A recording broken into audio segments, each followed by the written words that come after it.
د انسان له الله رب العالمین یو ډېر لوی اهمیت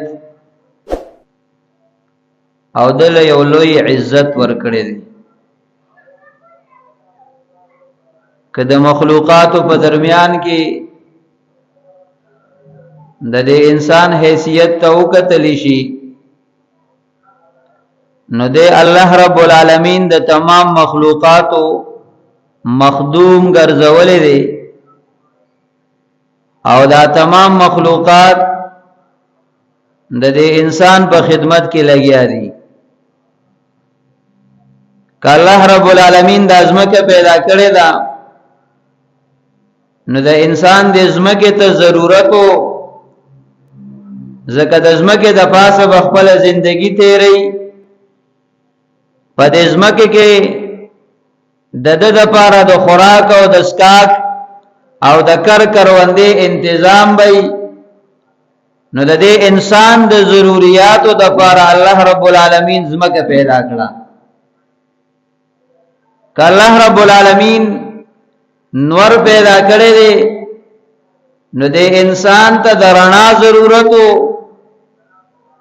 د خوراک اشیاء سبزیان وغیرہ اغه ته د تفش او د ګرمای ضرورتو الله رب العالمین د لپاره د نور تنظیم کړی دی. که الله رب العالمین سپوږمۍ پیدا کړی دا نو د انسان ته د بعض احکاماتو د عبادتو دغه د لپاره د میاشت د شمیر ضرورتو الله رب العالمین سپوږمۍ د غشمیر د لپاره یو ذریعہ وګرځولا د هغه حساب د لپاره یو وسیله وګرځیدا. د شپې د بنده ته د رڼا ضرورتو الله پاک دغه سپوږمۍ پیدا کړي. د دې انسان په خوراکونو کې د ذائقې ضرورتو او په خوالی ته ضرورتو نو الله رب العالمین دغه سپوږمۍ پیدا کړي. نو که الله زمکه پیدا کړه د انسان ضرورتو که الله پاک نور پیدا کړی دی نو د انسان ضرورت دی او که الله پاک سپوږمۍ پیدا کړی دا نو د انسان ضرورت دی. د دین علاوه چې څومره مخلوقات دي د انسان د زندګۍ سره تړلې دي او د انسان په خدمت کې لګیا دي نو دا ټول د انسانانو ضرورتونو الله رب العالمین داغه تنظیم کړی دی او بیا دا ټول د انسان خادمان دي او دا انسان الله رب العالمین مخدوم ګرځولې دي چې دا ټول سيزونه د په خدمت کې لګیا دي. نو د مخلوقات په دایره کې د انسان ته الله پاک یو امتیازي شان ورکړی دی او بیا الله رب العالمین دل عزت ورکړی دی. ځکه الله رب العالمین فرمایي ولقد کرمنا بني آدم. الله پاک فرمایي یقینا مونږ بني آدم ته عزت ورکړی دی. دا بني آدم مونږ با عزت ګرځولې دی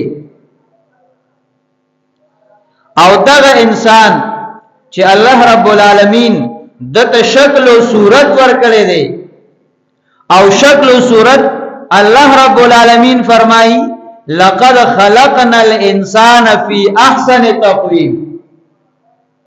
الله فرمایي یقینا دا انسان مونږ په خسته شکل او صورت او په خسته ډول پیدا کړي دي. د تمام مخلوقاتو نه خسته شکل او صورت الله رب العالمین د انسان ته ورکړي دي او بیا د انسان پیدائش الله رب العالمین د جسم د اجزا په داسې طریقه باندې پیدا کړی دي چې الله رب العالمین فرمایي الذي خلقك فسواك فعدلك. الله رب العالمین هغه ذات دی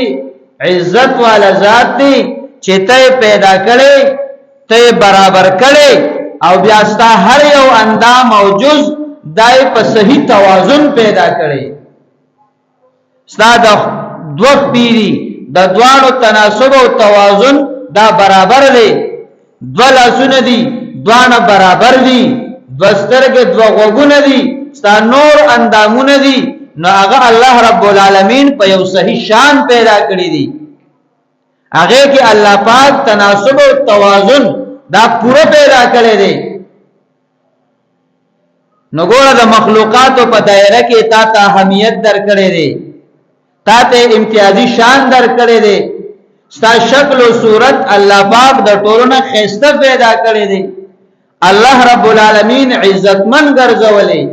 او دا ټول مخلوقات ستا په خدمت کې لګیا دي نو دې انسان ته الله رب العالمین لوی شان ورکړی دی دا لوی حیثیت لري دا ټول مخلوقات د ضرورت پوره کولو لپاره الله پیدا کړو خدا انسان خاص کر الله رب العالمین د خپل بندګۍ لپاره پیدا کړی دی الله رب العالمین فرمای وما خلقت الجن والانس الا ليعبدون الله پاک فرمای چې انسانان او پیریان ما نه دي پیدا کړی مگر لدی د پاره چې دی زما عبادت وکي د دوی د پیدایش د دې د پاره دی چې دی د الله رب العالمین په جنګلو او د الله پاک معرفت حاصل کی دې د پاره الله پاک دا پیدا کړی دی نو د انسان غرض او مقصد هغه د الله رب العالمین عبادت او د الله رب العالمین معرفت دی دا زندگی د عبادت د پاره ده د الله رب العالمین د پیژنګلو د پاره ده که د الله پیژنګلو معرفت او عبادت ای خو زما اوستا چې کوم غرض او مقصد الله پاک بیان کړی دی هغه مقصد ما او ته حاصل شو نو بیا د الله رب العالمین هغه نعمتونه او خوشاله چې الله د خپل بندګانو د پاره تیاری کړی دي هغه به ورته میلاو شي او کچرته هغه غرض او مقصد د الله رب العالمین بندگی او معرفت رانغه نو بیا ډېر د لوی نقصان خبره ده زګه خو فرمای زندگی آمد برائے بندگی زندگی بے بندگی شرمندگی زندگی الله رب العالمین د عبادت او د بندګۍ لپاره درکړي پکم زندگی او پکم جن کې چې د الله پاک بندگی نه هغه بیا بندگی نه ده هغه شرمندگی ده بیا هغه بیا د آخرت په هغه موقع باندې